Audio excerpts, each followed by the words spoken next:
Gayatri Spivak, in her essay Can the Subaltern Speak, famously concludes that the subaltern cannot speak. She argues that the lack of voice consciousness of the subaltern, in this case the South Asian woman, is owed to the fact that her sense of self is determined only in relation to brown men, or white women, and not of her own accord. She explains that between patriarchy and imperialism, subject constitution and object formation, the figure of the woman disappears, not into a pristine nothingness, but into a violent shuttling, which is the displaced figuration of the third world woman caught between tradition and modernization. I was reminded of this text when I was studying in London, completing my master's in art. I was told by my peers and teachers that I must go to art galleries to look at art and mingle with people, be inspired, and become part of the art community. That was the best thing I could do to jumpstart my career.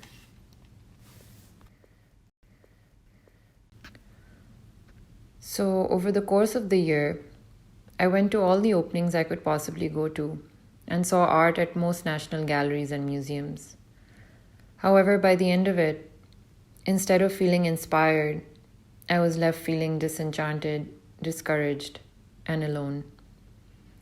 I couldn't put my finger on the why, but it became clear to me and my body that openings in Mayfair were only meant for a certain kind of people, belonging to a certain class. I always felt the atmosphere intimidating, for I would seldom see people of color around, even if the artist being shown was of color. It made sense, since the people who could afford to buy the art or talk about the art by way of access to good education, particularly in the arts, were people who came from privilege, and so white. It became hard to hold a conversation with someone at one of these events without being aware of my accent, South Asianness, and otherness, which ironically seemed to be the only thing that made me interesting as an artist, or not interesting at all, as I wasn't trained in miniature. Swinging between too brown or not brown enough, at times I would doubt myself and think I'm being overly critical, or imagining things, that the insecurities arising from the post-colonial baggage I'm carrying are somehow my responsibility. But then my body was saying something else. It was saying, this doesn't feel right.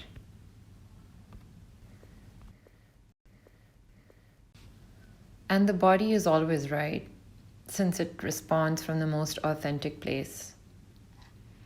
I felt the same when simply looking at art. Everywhere I went, somehow art by people of color was always shown in the context of their identity. The discourse, when it comes to artists of color, tends to contextualize their practice in relation to their race, ethnicity, or background, without looking at what they're actually trying to do within the work, and then bringing them into the canon, which has the effect of placing them outside of it.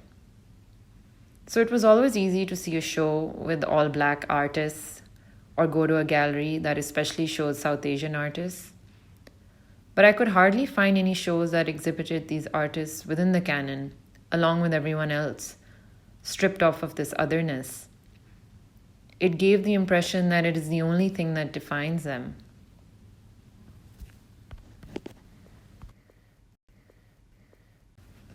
I especially felt the pain of this when I walked across the halls in the National Portrait Gallery. I realized that so much of my history is tied to people that are hanging on those walls, as a way of celebrating people who are in many ways responsible for this weight that I'm feeling. And yet it was hard to find portraits of people from South Asia that I could relate to or look up to, as if our side of history, which is also their history, never existed. Except for when one wants to go see the Koh-i-Noor at the Tower of London, or find an exclusive exhibition on glorious Mughal history. These experiences that were initially very private and internal came to the outer fold when I came across a piece of history while researching the British archives. A news article described an exhibition that took place at the Liberty in 1885, in which an entire village of 60 people, including a troupe of Nautch dancers, was shipped over to London and displayed in the shop windows to bring in more British shoppers. Another news article from the same year described the Nautch. The Nautch is a rather dull and tedious spectacle. Handsome young women, either performing singly or in company, in heavily attired in stiff and gorgeous robes, with as many jewels as they can procure, go through a series of slow gestures, which are supposed to be graceful, accompanied with music not of a lively character. And their languishing glances would not seem particularly seductive to men of a Western race. The aesthetic sensibilities of Oriental nations are different from ours. Vivacity in womanhood finds little favor with them. No gesture is charming that is not expressive of submission. The Nautch as a mere exhibition is perfectly decorous. Spivak's words had suddenly come to life. I was living them, feeling them reverberate in my body, in the pit of my stomach. Thinking about this history and then visiting the Liberty as it stands tall today sparked a lot of emotion in me. I imagined myself standing in front of it, heavily attired in stiff and gorgeous robes, with as many jewels as I had at the time, embodying the Nautch, on display, the act of which would subvert the history that continues to shape my experience. The act which would serve as protest against the past as it continues to permeate the present, an attempt at correcting history 200 years later. I realized that I had had the same bodily experience of othering in several public and private spaces across London, and decided to take this further.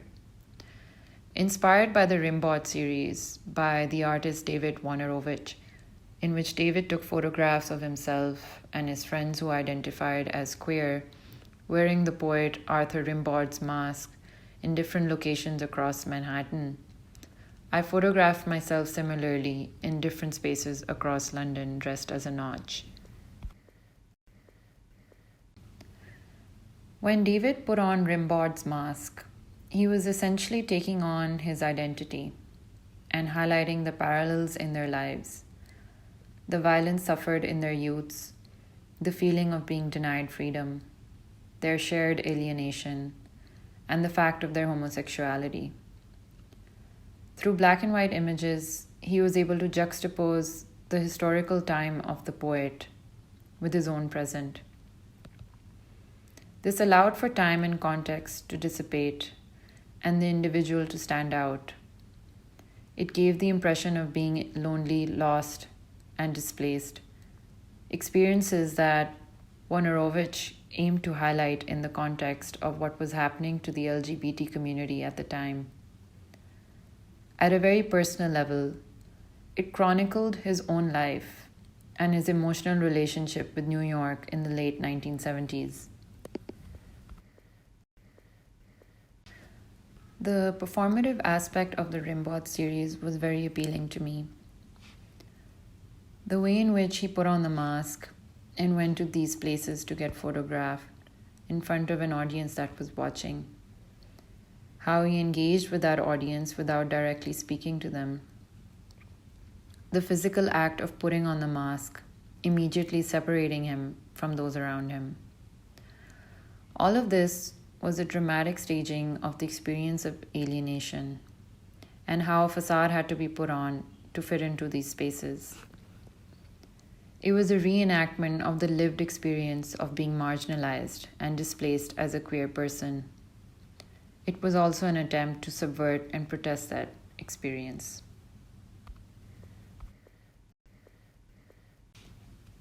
In a dramatic reenactment of the Nautch from the time of the Liberty exhibition, I wanted to stage a performance piece that contextualized the bodily experience of the violent shuttling that Spivak speaks of.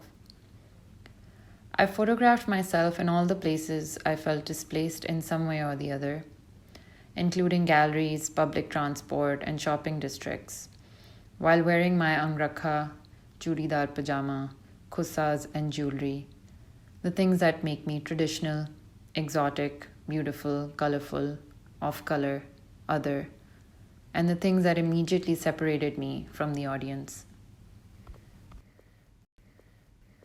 Interestingly, the very hypothesis I was testing was proven true when we managed to catch turned heads and questionable looks in the camera.